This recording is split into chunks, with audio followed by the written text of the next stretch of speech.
Welcome to Annette on Life, Liberty, and Happiness, a podcast where we talk about the Constitution, politics, history, and pretty much anything else I want to talk about. And today is one of those anything else categories.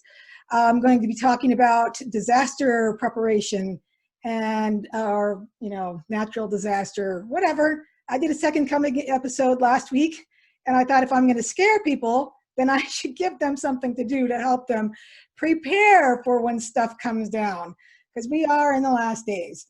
And as we've learned from 2020, you never know what to expect. I mean, literally, we could have stuff falling out of the sky, and I would not be surprised at this point.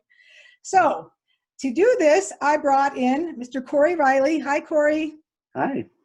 And actually, Cory and I have just become acquainted over Facebook. So I've talked to Cory briefly, and I'm impressed with his knowledge about preparation, but I don't know a ton about him. So Cory, I'm going to let you tell us who you are and why you know so much about preparation.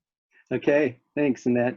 Glad to be here and hope I can share some things that'll be valuable to people. Help them not get overwhelmed, but know where to focus and prioritize. That's what I love to do, is help people save money and prioritize correctly so that they can really maximize their efforts and their time and energy in doing what will be most helpful, being prepared for a wide variety of situations. So Awesome. I love to do it. I grew up in Scouts. I'm an Eagle Scout, and I just enjoy being ready. I was the one that everyone would say, hey, did you bring a can opener? They just didn't pack much because they figured I would.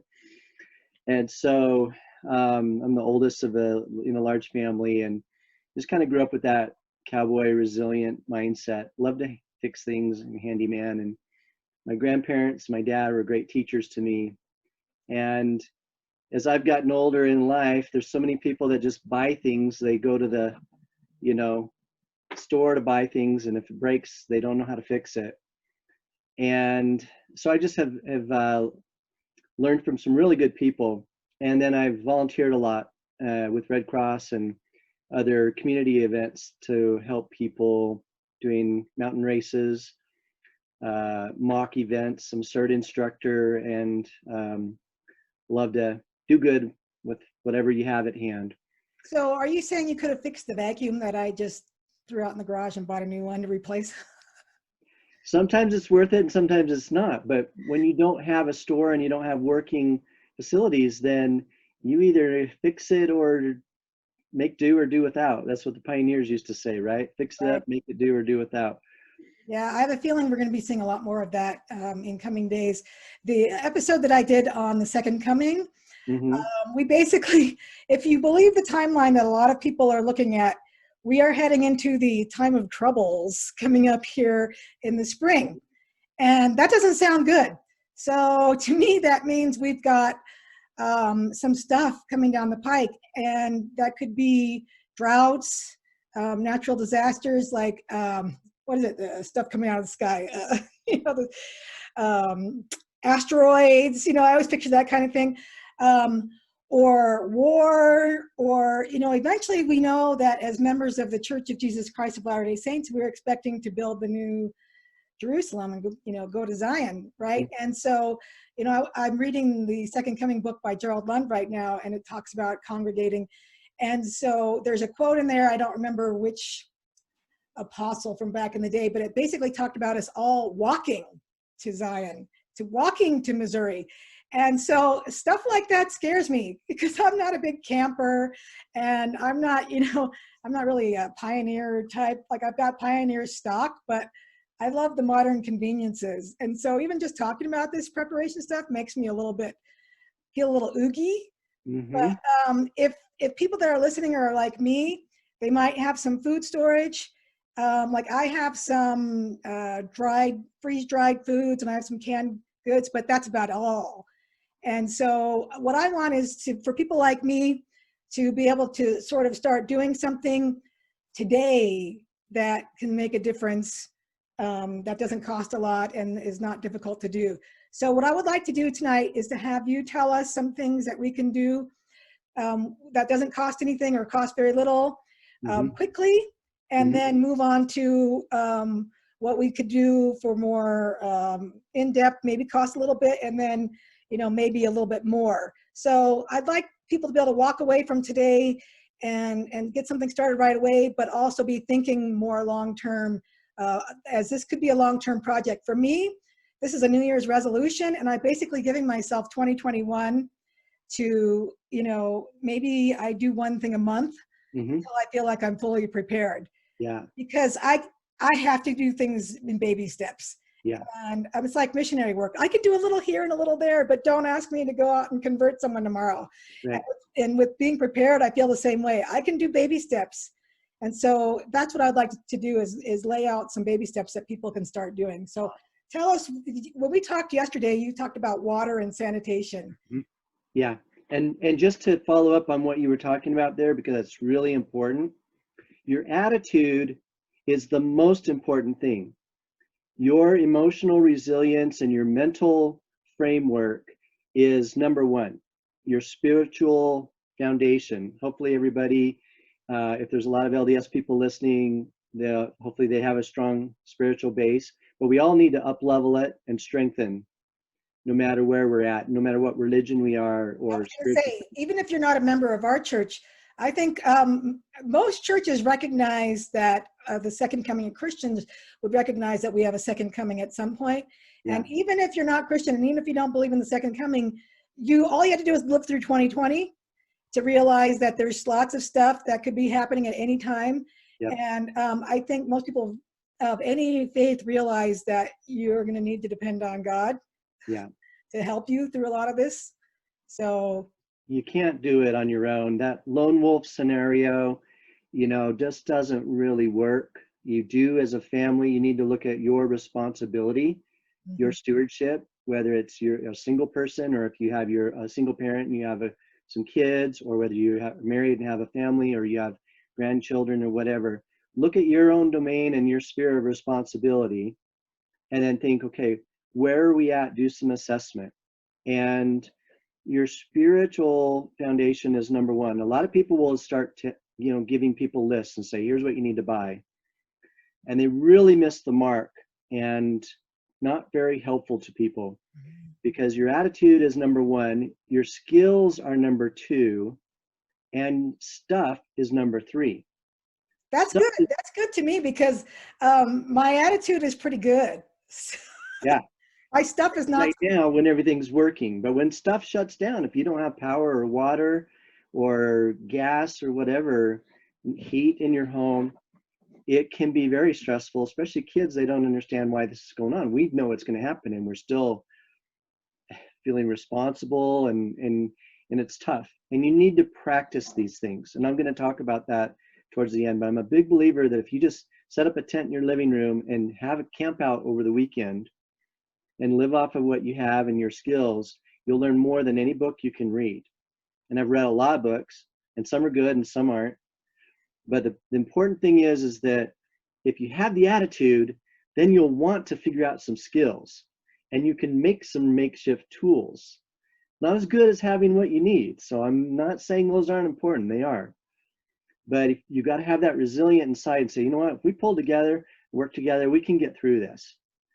And there was a survey done by people in the Navy, these old people they thought would have the hardest time, and these young, strong kids, they were the ones that were just dropping like flies. And they're like, what is going on?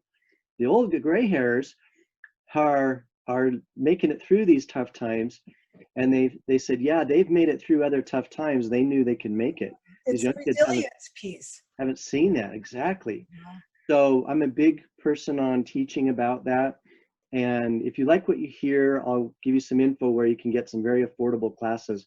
And we'll talk through each of those important areas. There's multiple areas.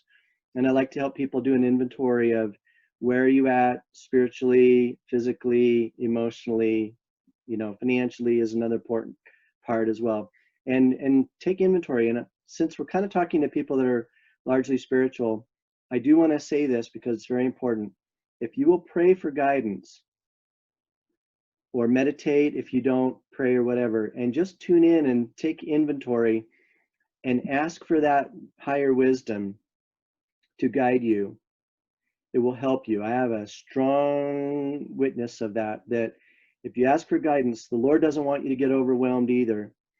and he will guide you step by step, and you'll be guided and learn everything you can about natural healing, or about how to repair things, or how to sew, or how to do good childcare, or whatever.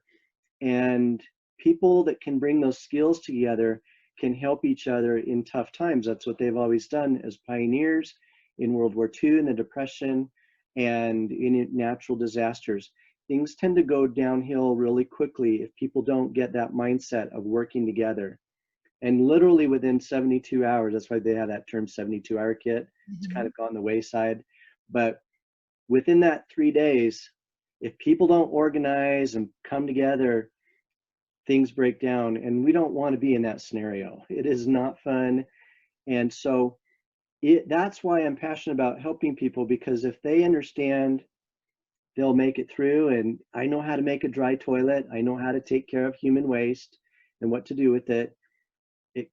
And let's get your neighbors to get educated real quick on that. Because if you don't get ahead of that, you're going to have one heck of a problem within a few days. And so that's the mindset. It's not this lone wolf survivalism thing. That doesn't really work. It's if you're prepared and have some skills and some practice under your belt, then you'll be a strength to other people. You can be a beacon. You can't throw a life preserver to somebody if you're not on solid ground yourself.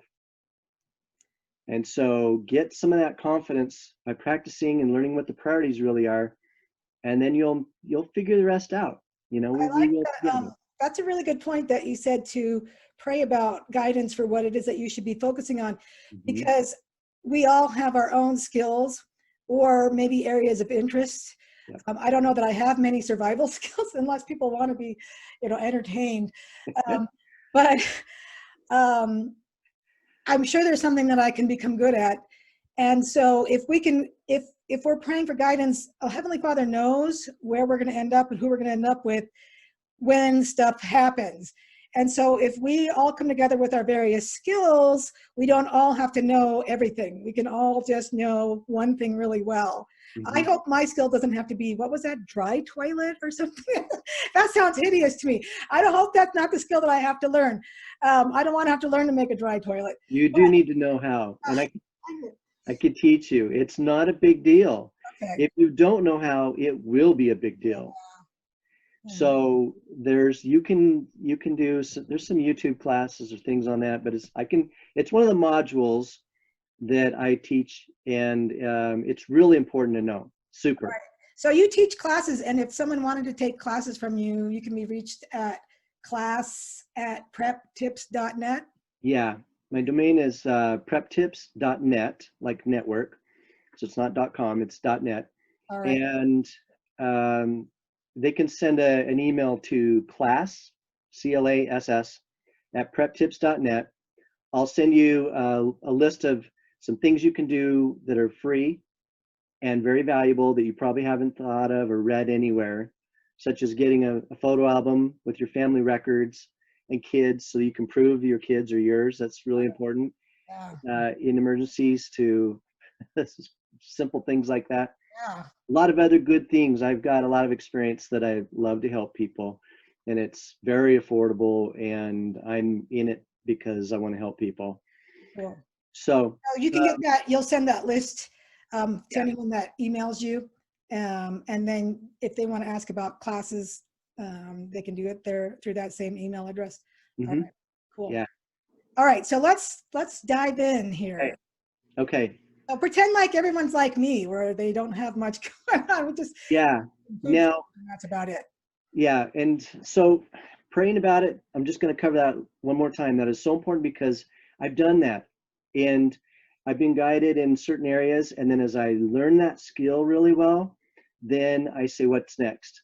And it's right there, and then I'm guided. Now learn what you can about this, then learn about this, and it's step by step, and it's a beautiful journey that will strengthen you, harness your own unique skills, and help you have more confidence and move step by step.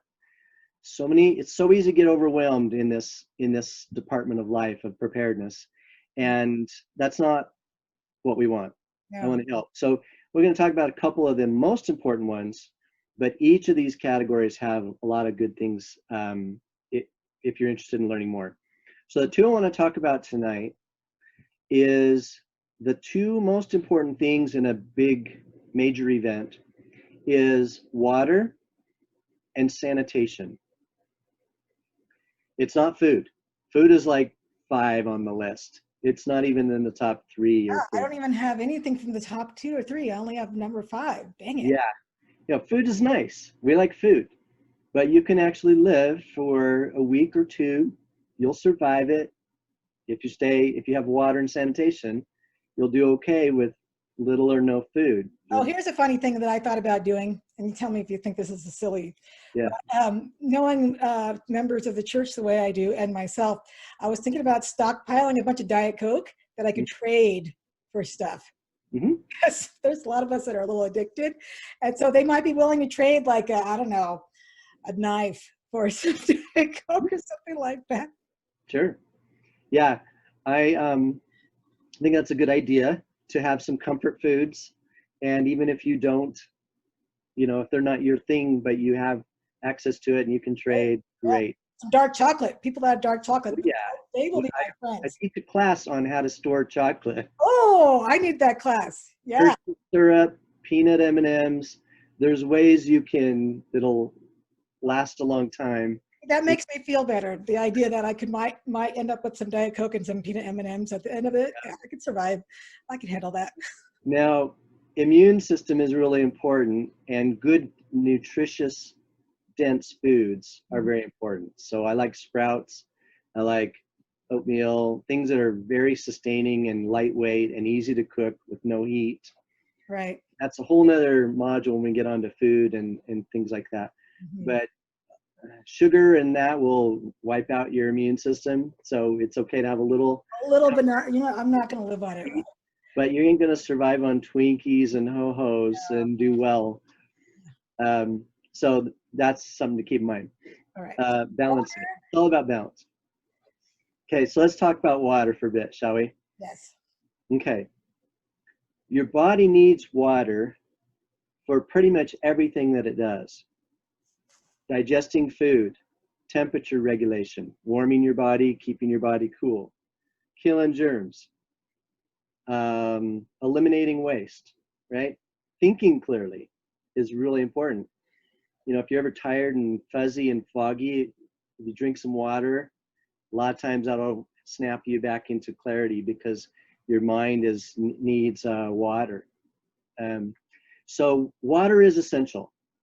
And you need to have stored water that's drinkable water, and you need to have ways of treating water. Okay? You can't store a year's worth of water, but you could store 2 weeks worth of water.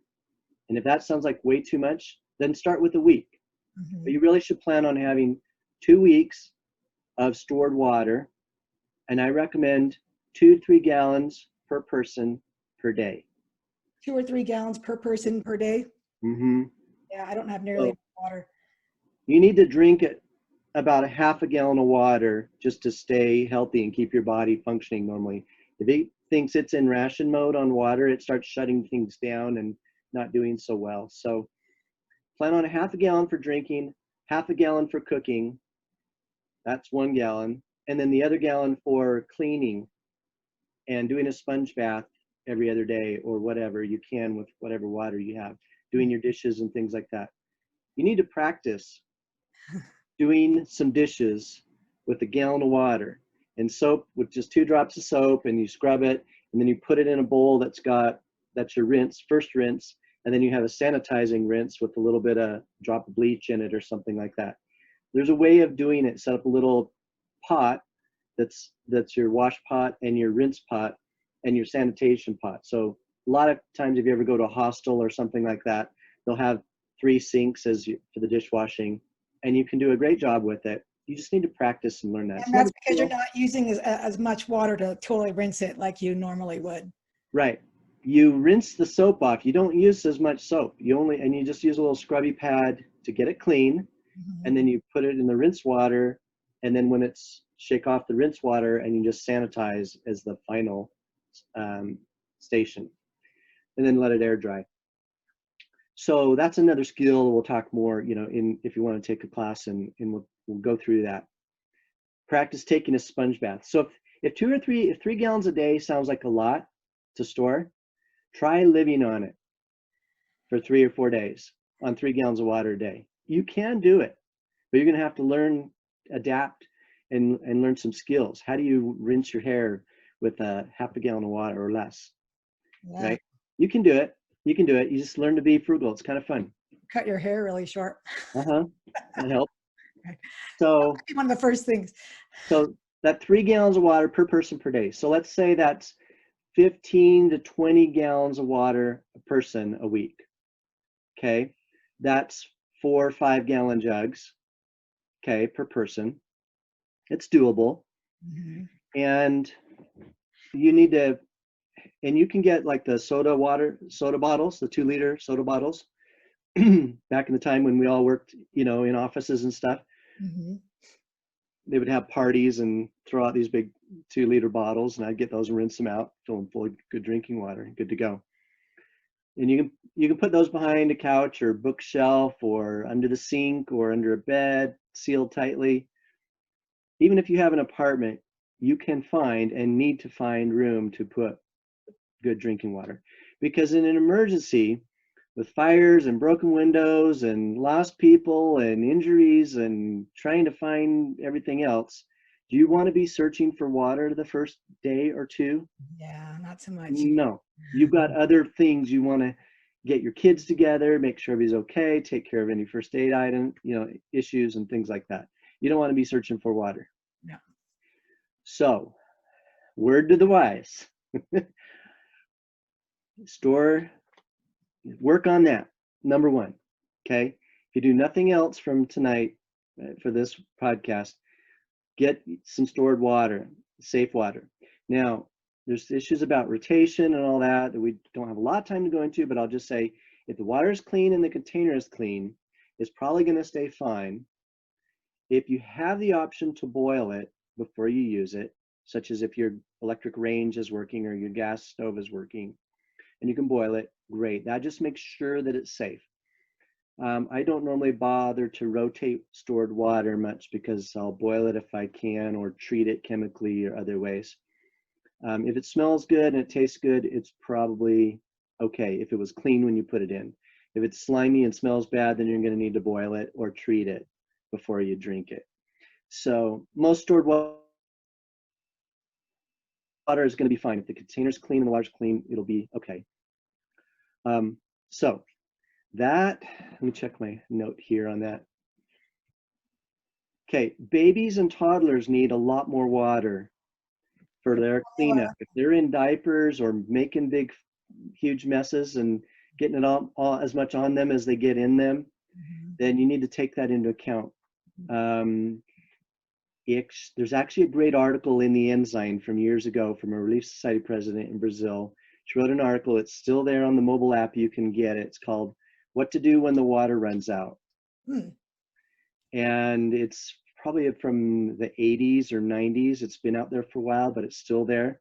And she goes through a lot of stuff because she's lived in that when they had very unreliable water sources. And she tells a lot of good stuff from that.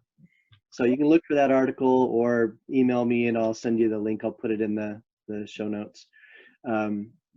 It'll open your eyes from a real mom that's like, oh man, did I learn some stuff. We didn't throw out anything. We took our rinse water and we watered our plants with it, or we cleaned our bathroom with it or something. This is like you use it and reuse it, and then you throw it out when it's black and whatever.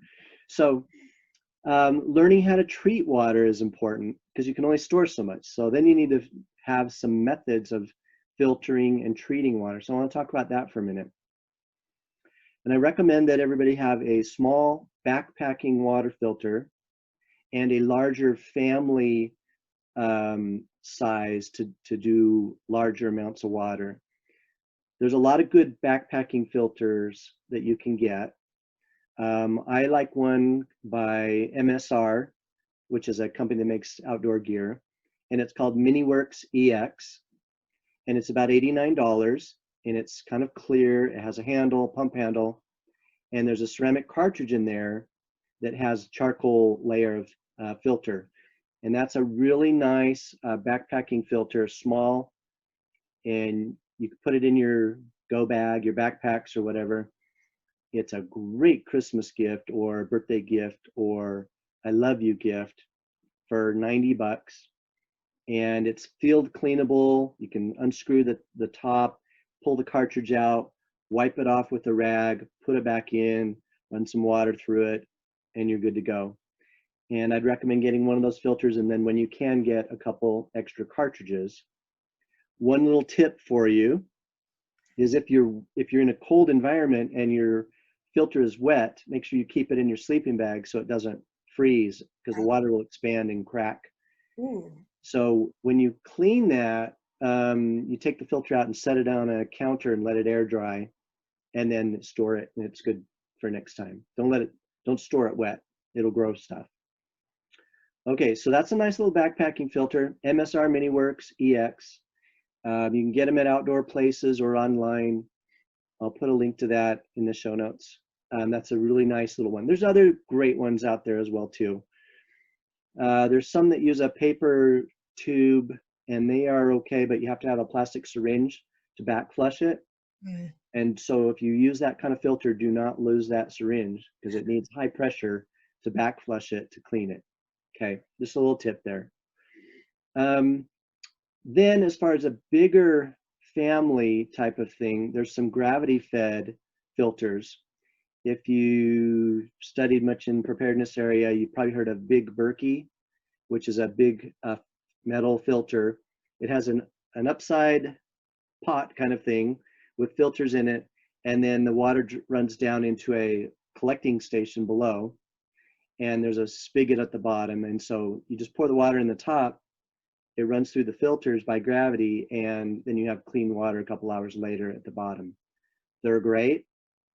Berkeys are awesome.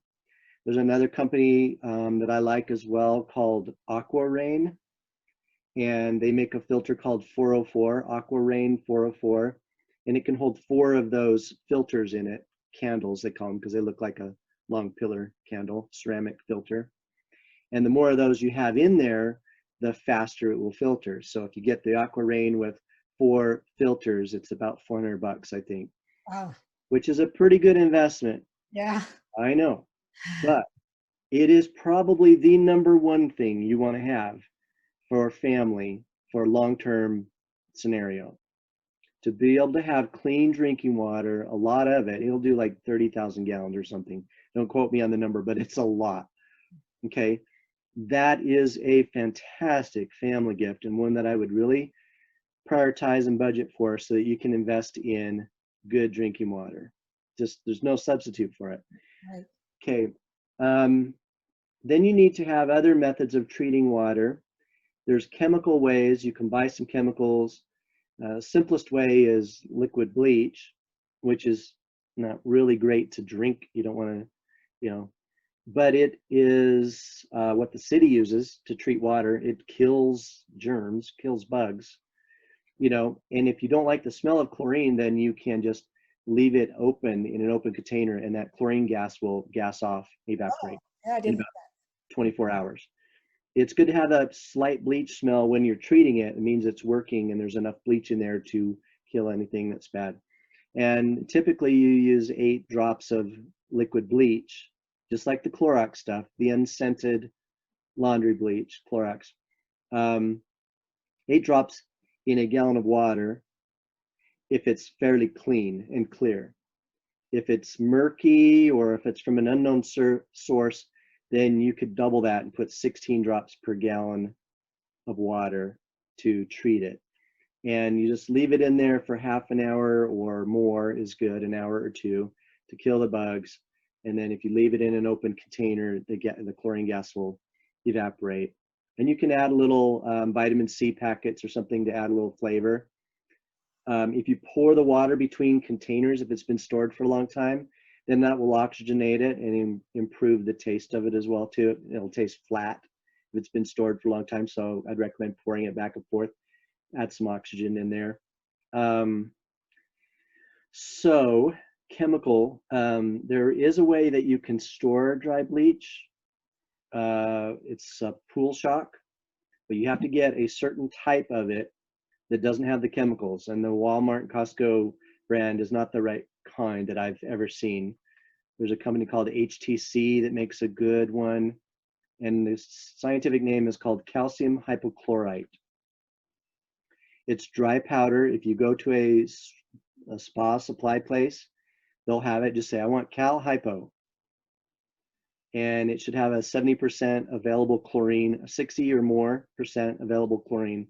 It's really hazardous material. You do not want to breathe dry chlorine dust or get it near your eyes or anything. You will have one heck of a respiratory problem if you get dry bleach breathing it. So only grown-ups listen to this. Idiots and kids do not listen to what I'm saying about dry bleach. I am not responsible for that. You need to have a dust mask, gloves, and goggles, and do it outside. And one little 1 pound bag will treat like a pond, multiple swimming pools of water. Wow. Okay. So it is super, super powerful, and you do not put it in a metal container because it'll corrode the metal of the container. You put it in a safe place that only mom or dad knows where it is, and it's kept dry and away from other things and people and pets. But one little 1 pound bag of that for $5 will help a whole neighborhood. Wow. And so that one rounded teaspoon of that Cal Hypo will make 2 gallons of liquid bleach. Wow. And remember when I said you only need 8 drops per gallon to treat water? So 2 gallons of liquid bleach would probably, you could give neighbors, bring your cup and I'll give you a cup of bleach, and you could make it up for your neighbors or whatever. But you are responsible for being super safe, and only mix it outdoors. You pour the dry stuff into the water. Not the other way around. You don't pour the water into the dry stuff because it will do bad stuff. So you got to learn how to use that stuff safely. I hope I'm scaring you enough that if you know how valuable it is, you'll take the proper safety precautions and keep goggles and masks and gloves in a separate container so they don't smell like bleach. Keep that stuff sealed and dry in a plastic sealed container, and put XXX and red tape and everything around it. So we went over on that. It's important. It's not something I tell just anybody. I am for some reason here, but I'm not responsible for that. You need to learn and use it. And just like any other powerful tool, it can be very helpful to treat water. Okay. So it needs to be the kind that doesn't have any chemicals, and it's called calcium hypochlorite, and it makes liquid bleach. Okay, that's what it is. It's the dry form of bleach, because a gallon of liquid bleach will go bad after a year or two. It starts to degrade. It won't be good, but this dry stuff will last a long time, years and years. Okay. All right. So there's other ways of treating water. The safest and easiest is just to boil water. And that will kill normally most of the bugs. I don't think it kills Giardia or crypto. One of them will survive. Those little cysts, I think, will survive. But pretty much everything else. So bleach is pretty effective on killing stuff, but it has that, safety factor. If you have the fuel option and you boil water and you just bring it up to a boil, it doesn't need to boil for 5 minutes or whatever. It just needs to be high enough to melt wax to pasteurize it. But basically, if you get it up to a boil and then let it cool down, that's a safe way, easy way, if you have the fuel. But you might need the fuel for cooking and things. So if you have it, boil it to be safe. And that's the easiest way. Okay, so that's treating. You need to have multiple ways of filtering. Okay, one tip I want to share with you that's really important is if you pre-filter your water before you run it through your backpacking or your gravity filter, if you run it through a handkerchief or a coffee filter or some kind of fabric and just get the large sediment, the floaties Yeah. out, the green floaty stuff. If you're getting water from a pond or something and it's got algae growing in it, you want to run it through a pre-filter, like some kind of fabric. Nylon works good. If your friend in the family wants to loan you a pair of nylons that you can use, No, that's good to know. it's good. So save the filters. it will save your filter. Your filter will last twice as long because you've pre-filtered that junk out of there. It's not having to filter that. Okay. So make sure you pre-filter no matter what. And if you let water sit for a while overnight, it will settle and a lot of that big stuff may float to the bottom, sand and things. And you can just ladle off the water off the top, pre-filter it, then filter that. And that's a kind of 3-stage thing to help with that. Okay, so get your head around, how can I store water? You might need to invest in some water jugs, but if you get juice bottles and you rinse them out good and sanitize them, then they'll be really good. They're thick plastic. Do not store water in milk jugs because it is meant to biodegrade, and within a year it will have a hole in it, a little teeny crack, and your water will be out. Like if you buy water in gallons, those ones will degrade? They will. They're just made of that milk jug plastic.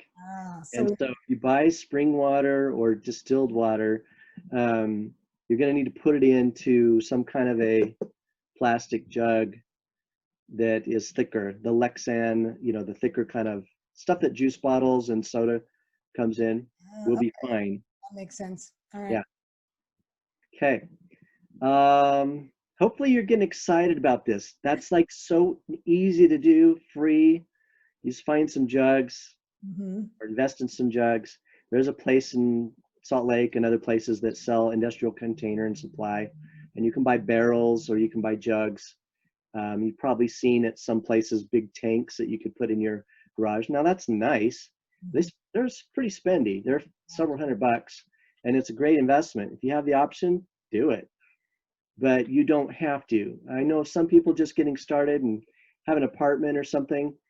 You can find room, and it will be kind of a fun. Maybe make a list of where you put water jugs so you can find them when you need them. So what's the best way to sanitize these bottles if we're going to use them? Right, great question. Depending on if they're used or if they were new. If they were used and you don't know it had some kind of food item in it, you can buy pickle barrels and things like that for pretty cheap at some ranch supply places and things like that. And I would just clean them out with a bleach solution. Okay. And then shake it around, let it sit for half an hour or an hour, kill anything there, dump that out into a safe way, and then rinse it with plain water once or twice. Not fill it all the way up, but just rinse it out, shake it around, and dump that out. And then actually with a little residual bleach water in there, it's going to be fine because it'll evaporate and kind of treat your water that you're putting in. So then that will be clean. You want to use food grade containers that'll say HDPE on the bottom of them. You can just ask whoever you're getting them from, what did they have in them if they're not new? And if they're new, you just look for that little HDPE. I didn't know you could buy them new, empty. Yeah.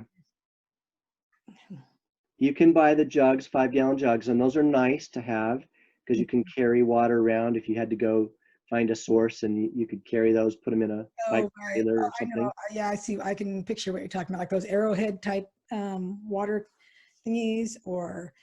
Yeah, they're white. There's kind of these opaque white ones that don't stack too good. But there's blue ones as well that are 5 gallons, and they're a little more rugged and stacked. So they're nicer, but they're more money. Right. But if people just have a couple 55-gallon barrels of water, that's great. But how are you going to transport it and pump it out and things like that?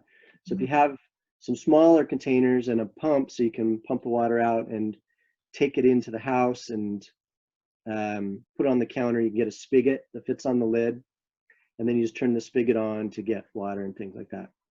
Right. So think and practice, right? You got to use this, and then you'll learn a lot by doing it. Right. That's important. And you know, you can do this. You can do this. Don't get overwhelmed. And now, if you're not motivated by now, I have a homework assignment for you. Live this weekend on 2 gallons of water each day. Oh boy. And then tell me how much what a problem it is to store 2 or 3 gallons of water Yeah, that would a day. motivate me. Just the idea, like You can do it. I hope And we're doing it this weekend because I'm speaking in church this weekend. you can do it. When you get good at it, no one will know. You're like clean, you smell good, it's hygienic, and you're like, okay, I put a soapy sponge in this little cup of water, I scrubbed around, and then I took 3 single cups of water and I poured them over me, and I rinsed off 1, rinsed off 2, rinsed off 3. I did it with 4 cups of water. Wow. And I put a little drop of essential oil in the final one, and I smell great. Okay, and you can do laundry the same way. You just need to practice. You don't need so much soap. We use way too much soap. Yeah. You only need a couple drops.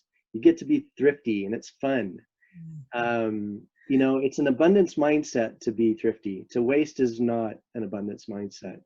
So this is not about being stingy. This is about being healthy and clean and feeling good and alert and taking care of your body's needs and doing it in a frugal way. But you got to practice, because if people don't, they're going to go, they just won't know how, won't have the skills. Yeah, you said that one way to practice was to camp in the living room, and you should have a notepad with you so you can write down what you realize you don't have when you're in there.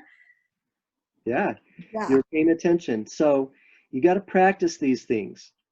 Book knowledge will only get you this far. It'll tell you what to do, but not how to do it. And when you practice, you will learn more than any book can teach you.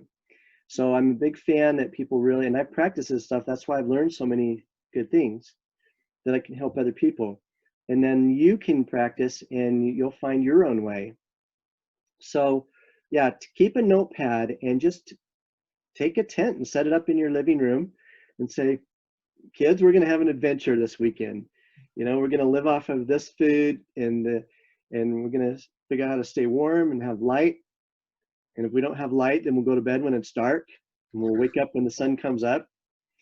And you just make a list of, oh my gosh, I didn't know that I needed gloves to move this hot pot of water, or a pair of pliers to lift this or open that, or some scissors are really handy to have. They're safer than a knife, and they're really helpful in emergency situations. So some tools are really important: some pliers, scissors, some duct tape, some string, and you can get a long way. It's kind of like MacGyver, you kind of figure out some stuff. So Right. yeah, keep a notepad and do that a few times, and you'll get way better really fast. Okay, so I just want to mention, so that I don't forget this, you've heard of the principle, the power of compound interest, right? A little bit adds up and adds up and adds up. And that's really important in your family preparedness, is to have that mindset and just set some goals and say, let's work on our water. I heard this great idea. Let's get some stored water, and let's get a filter, and let's start budgeting for a family filter and a solar oven and a backpacking stove and a few of those things that are worth investing in to have for your family. So make it a priority, make a budget of time and money, and you don't have to spend a lot. I love to help people save money and be thrifty about this and prioritize correctly. If you get your water and your sanitation stuff figured out, you'll be well on your way to tackling on shelter, warm clothes, food, first aid, self-care, natural healing, and so on, when you don't have access to typical medical resources. You want to get all of those bases covered, but just start with water and sanitation. So you want to talk about sanitation for a minute now? Yes, let's do that. Okay, so sanitation is very important, especially in large emergency disaster scenarios. But it's just important. If you didn't have water and you could shelter in place at home, you'd still need to make sure you're keeping clean and hygienic around your food handling and after using the bathroom, because when those two get mixed, it is a recipe for disaster. And most people die in the world from dysentery, which is diarrhea, Right. because they don't have good sanitation. And so in an emergency, we are not used to that. A lot of third world countries are, and they have adapted to that. But we need to know how to make sure we have a sanitation station after everyone uses the bathroom, and we keep our doorknobs and high contact surfaces clean, countertops, and we have the sanitizers to do that safely and keep ourselves healthy. So if you don't have good sanitation practices and people get sick, that's really not fun, and it can be life-threatening. So you can make a 5-gallon bucket or a tub, a Tupperware tub or a duffel bag that's your sanitation kit. And it's got a lot of Clorox wipes and some hand sanitizing gel. Those things are really good. Some soap that is a good cleaning soap that you can put a couple drops in. And you're going to have to be smart, moms and dads. You're going to have to ration and tell your kids, you only need 2 drops. I will give you soap. Here's your soap that you use after you use the bathroom. I'm going to put it on this wash rag or something for you. You know, because you don't want to go through your soap in a week. Yeah. If you've got 6 months or 2 months or whatever of this to live through, you got to, that's a critical resource. So treat it as such. Okay, I talked about dry toilets. Let me just cover that so people could sleep and go, what the heck was he talking about? All right. A dry toilet is where you, if you're able to stay in your home in an emergency, which we all pray and hope we can, then to be able to use the facilities there, the toilet, is really, really good. Yeah.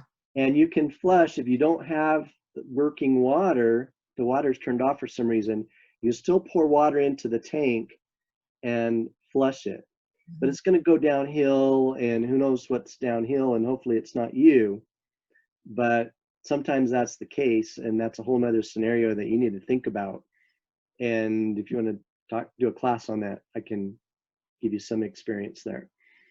But it's happened even, well, it's a whole nother topic. You know, that makes me think that in 2021, which I'm planning on posting this January 1st, 2021, that if you are agreeable, I may have to have you on a few more times, because if you're not ready now, this is definitely the time to get ready and get serious. And so I may have to have you come on a couple more times and talk about some stuff.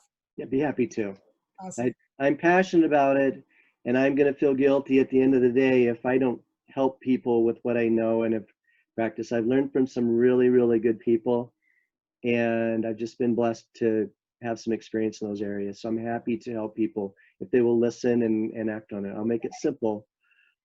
It is important. I mean, there's earthquakes and there's places where sewer lines have gotten blocked, and they live at the low end of the street. And when everybody up higher flushes, you know that saying, everything runs downhill? Yuck.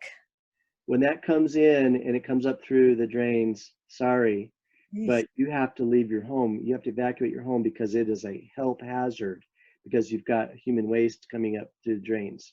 Right. There is a way you can put stoppers in there. Plumbers have these rubber stoppers, and it has a wing nut on the top, and you just plug it. You got to get the right size before the emergency happens. But if you have these stoppers and you can seal those gases from coming up, methane gas and things, and making your house inhabitable. I mean, $100 investment there. Yeah. To stay in your home versus thousands of dollars of cleaning repairs if and when you get to that point. I mean, think about this. This is really important. So there's a Chinese proverb that says, a friend is one who warns you.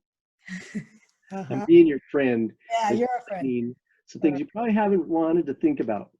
Okay, so let's talk about dry toilets. So aside from the plumbing thing, that's another module, but you can make a dry toilet, which means that the water isn't running, but you can still use the toilet to sit on, do your business, and collect the waste and take it to a safe place for processing. So the way you do that, I'll just give you the 1, 2, 3 here. You turn off the water valve, so if the water ever turns back on, it's not getting in the way of your dry toilet. So turn off the water, empty the water from the tank if it's not already. There may be a little bit, a half inch of water there, you know, when the water last was flushed. But you got to dry that all out. Get some rags, and you're going to dry that out and sanitize the rags and get that thing. Okay, so that's the tank is going to be empty of water. Then the bowl, if it has some water in there, you can take a plunger and just plunge it, or even a toilet brush and just plunge it back and forth, and it'll push most of that water out. And then you got to get some rags and dry it and get that thing all dry and clean. And you may want to wear a mask and goggles and keep yourself well sanitized as you're doing this. You're going to get that thing bone dry. And then you're going to take a foam ball, like a Nerf ball, that's the right size, and you can stick it down into the bottom of the bowl where the hole is, where the waste goes. And you're going to make an airtight seal so that the toilet gases can't come up. And if you don't have a nut, you know, this is your homework assignment, is find a Nerf ball that's the right size for your toilet, in each toilet in your house. And you're going to make a little kit called my dry toilet kit, right? You probably, what you want to do is make those other bathrooms not used and have everybody use the same one. So all the waste is in one place and you take it out as needed, and you're not having to do that in 4 different toilets, right? One is enough, I think. Okay, so one other thing I got to mention. Okay, if you don't have the Nerf ball, you can take socks and Crisco or grease on it and stuff it down in there and make an airtight seal. And don't worry too much about getting that back out. You can take a roto-rooter, but if you put I've seen people put like a racquetball ball in the socks, so they had something to grab or whatever, but you can figure it out to make an airtight seal there, okay? Okay, now we've got a toilet with no water in it, with some kind of plug in the bottom of it to keep it airtight. And then you take some large garbage bags, and you're going to need a nice supply of large garbage bags. And you're going to get ones that will fit inside of the bowl and have enough to overlap over the side of the toilet. Okay. This is going to be for solid waste. For liquid waste, you didn't know you'd be talking about this tonight. No. But it's important. This is like a #1 skill, along with water. You got to know how to do this. Okay, so here's the deal. If people are doing #1 and #2 in the same toilet, it's going to become a sloshy mess and harder to deal with. Okay. So if you have enough adults in the family, depending on the makeup of your family, if you train your kids to go pee in this bucket and poop in the dry toilet, that's ideal. It takes some discipline, and usually it's easier to pee first and then poop. So if you do your pee into the bucket, then you can easily do solid waste into the dry toilet, and you have a lot better management going on. All right. The liquid waste, urine, is sterile actually when it comes out of the body, and so it's, unless somebody has a really bad liver disease or something like that, it's fine. And you can dump it on your flowers. They will love you for it. Nice nitrogen. And they'll turn green and be fabulous. And so none of this is official. This is for information and educational benefit only. Don't anybody come and say, Cory's telling you you can't do this, blah, blah, blah. I'm just saying other people have found that they could do it and they had no problems. You do what you feel is best for you. But the science of it is it's safe. Liquid waste is, fine. Plants love it. Solid waste is another matter. It is loaded with pathogens, and there's a lot of yuckies there that need to be processed and handled safely to go back into the earth. And I think in Leviticus, God tells them, take your spade and dig a hole and put that stuff in the earth and cover it back up. And that's his way as the master engineer there's microbes in the soil and worms and other things that will break it down back into soil and make rich, fertile soil. So that is the safest place for it to go, is back in the ground. Okay, this is where worst case scenario, if there just is no way for people and they don't know what to do, you got to teach people how to do this on day one. Make up some flyers in advance and hand them out to your neighbors, how to make a dry toilet. I'll make a PDF if you'll hand it out, and we'll make a win-win, because you got to get ahead of it. Actually, yeah. If you think about this, 2 days into an emergency, and maybe people have an RV camper and they got a toilet in there with a little septic tank, and they think, well, we're fine, we'll just fill up and then 2 days later, 3 days later, their tank is full. They got to find a place to dump it. You know, are they driving around your neighborhood at night looking for a place they can then dump that stuff in your gutters? I mean, you got a major health crisis at that point. So you've got to get ahead of this, teach people how to make a dry toilet, and organize how you're going to collect that waste. Okay, if we come out, does somebody have a flatbed trailer and a tractor and they can make a place? If they want to donate some land for that, we will cook you dinner every night. You know, Diet Coke out of my basement. We'll just set up a rotation, and you are the hero, and you're going to have the greenest football field or pasture in a year. You know, and it safely goes back to the earth. So, you know, you're going to need to help people organize that, because if they're just dumping it and they're flushing their toilets until they don't flush anymore, and then they've got solid waste in their house, they're not going to be able to stay in that room, and it's going to get real nasty. Okay, this is why this is, a friend is one who warns you and helps you think and get ready for this. I never thought we would be talking about dry toilets. It is manageable. It is doable. Campers, you know, backpackers, they dig a hole and they use it, and they're clean their hands and sanitize, and they're fine. You know, you just got to practice the skills.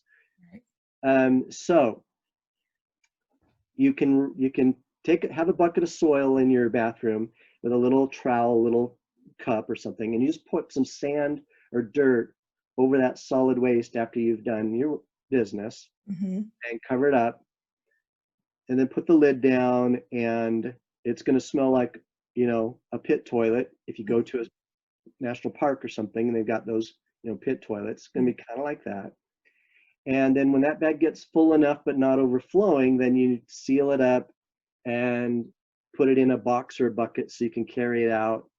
And you're going to need to have a place for that to go. Either someone collecting those and taking them to a central location, or finding a way to get it back into the earth. Okay, there's other books that talk about that. You don't sprinkle lime over it, because that just pickles it and preserves it. You want to, if you were putting it into a hole somewhere, you'd poke holes in that bag so it could then, bugs can get in there and it can go back and do its thing. Cover it up with a board and put other bags there until it was full, and then, you know, that's one option. Another option is, if it's winter time and it's really cold outside and you have a rolling trash can or something that you want to put that in until people can safely get it. I'm not telling you what's right or recommendations. But you're going to need to think about it. If it's frozen, it'll be okay. That's just going to keep it safe until it thaws out, until spring comes. Sanitation is actually easier in the cold because it's frozen. You know, it's easier that way in some regards. Okay, so that's a dry toilet. There'll be, you know, we could do a class on that and more info. But you can do that and safely manage it, and you have to get ahead of that, or you're gonna have a real big problem. No, you're right. I'm glad that we talked. These are things that were not even on my radar. So it sounds like for the you need to get your water storage going. You need filters at some point. Then you need for sanitation, you need a bucket with different Clorox wipes, hand sanitizer, soap, and then you need a dry toilet kit. So you need Nerf balls or socks or something, and big trash bags. So it seems like that's a good start for people to get started on those things. Start with water, and then because it's a dry toilet kit won't be that difficult. You just need to It's really not. have And you flashbacks gotta, and Nerf balls. yeah, stuff you won't hear anywhere else, right? Only on Talks with Annette here. Um, Not crap, people. you get quality presenters, ones that can help you the most. All right. So we've been talking for about an hour, and I think this is awesome information. So what I would like to do is stop here and again remind people that they can email you at class@preptips.net. Mm-hmm. We'll send them a PDF with a list of a lot of things that they can do. And it really would be cool if you could do a PDF on a how to do a dry toilet. Yeah. That they can print. Like I think I will print up several copies to hand to my neighbors, so that maybe that's my thing in the neighborhood. No, you're not prepared if your neighbors aren't prepared when it comes to that. Right. And then you have classes that people can sign up for, and so they can ask you for information about that. But as the year progresses, I do want to have you come back on again, because this is like step one. So it'd be cool if the next episode could be like step 2, advanced, maybe, or medium. Maybe this is beginners, and then the next one will be medium, and then the third one will be advanced.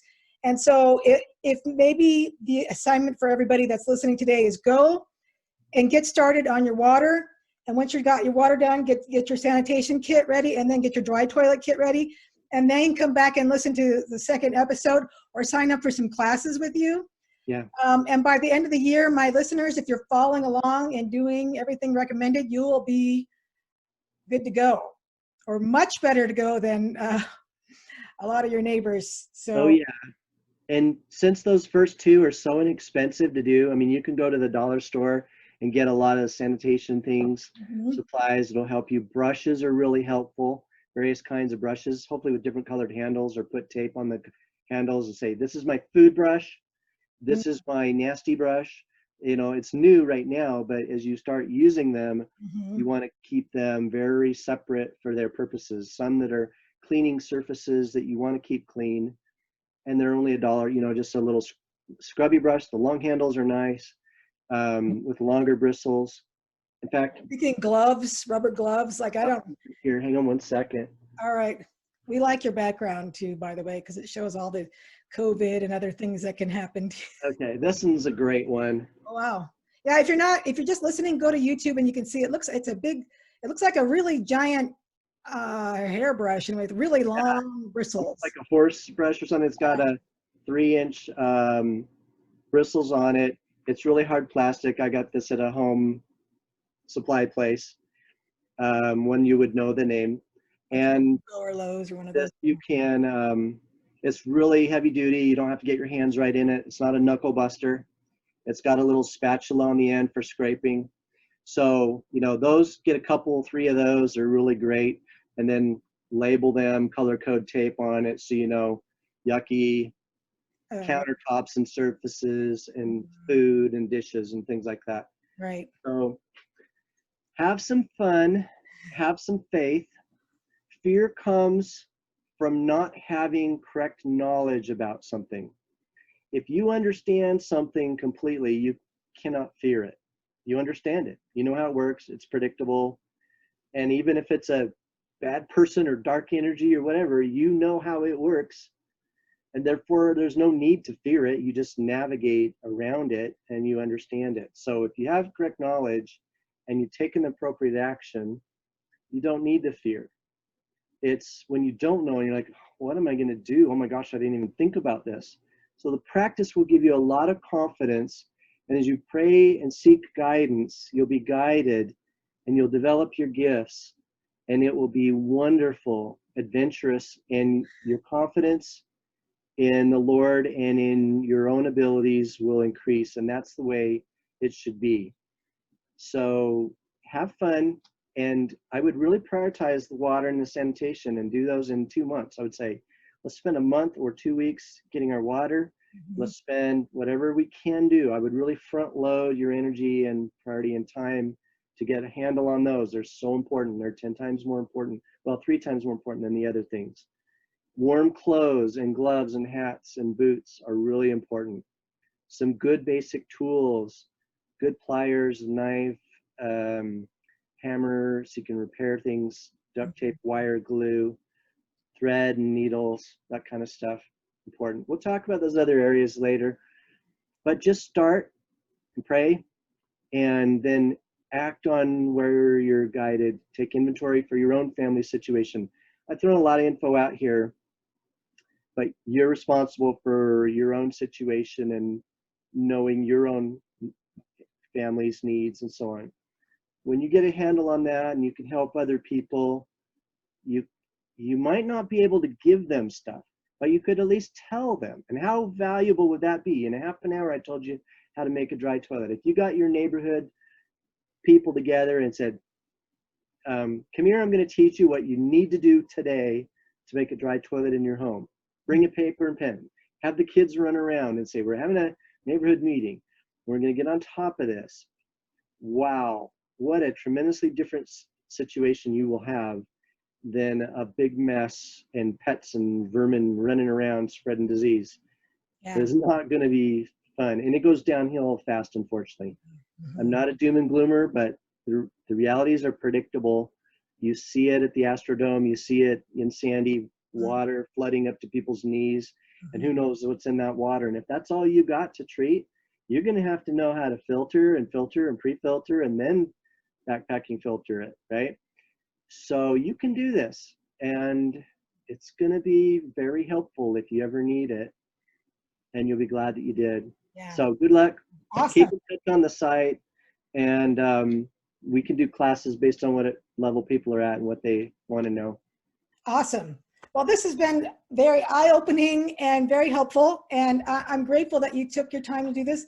Again, this is Cory Riley, and you can email him at class@preptips.net. He will mail you back the PDFs, and I will, if you will send me links to the filters on Amazon, I will include those in my show notes. And again, I'm going to have you on, I would think at least 2 more times if you're willing. I'd be glad to, certainly. Because that's, like I said, this is one of my New Year's resolutions. I'm going to make this happen. I'm going to start with the water and the sanitation kit, and just getting together a dry toilet kit, because now I'm like, my brain's going, you better, you never knew this, how important this was, but now you do. So there's no excuse not to be ready. So an ounce of prevention is worth many pounds of cure. Yeah, many pounds of stuff. Yeah, when it comes to this, you'll be really glad. So yeah, definitely. practice. All right. Yes. Well, I'm not going to be making one. Just knowing the other areas. But cut as a bag and make sure it fits in there, right? And yeah, you have that's a good idea. Have some tape that you can tape it. You know, like the compactor bags are like 3 mil thick, you know, and those are really nice, made for trash compactors, or whatever. And just, you know how to cut it, and you have enough of those on hand, you'll be okay. Yeah, sweet. Great. All right. Till next time. We could stay here all night, but we are going to wrap it up now, and definitely we'll have you back. So thank you for all of your great information. And thank you to my listeners for listening to Annette on Life, Liberty, and Happiness, where freedom lovers gather. And you can find this show on AnnetteTalks.com, YouTube.com/Annette Talks, iTunes, Stitcher, Spotify, Amazon Music, and some other places. Thank you for listening.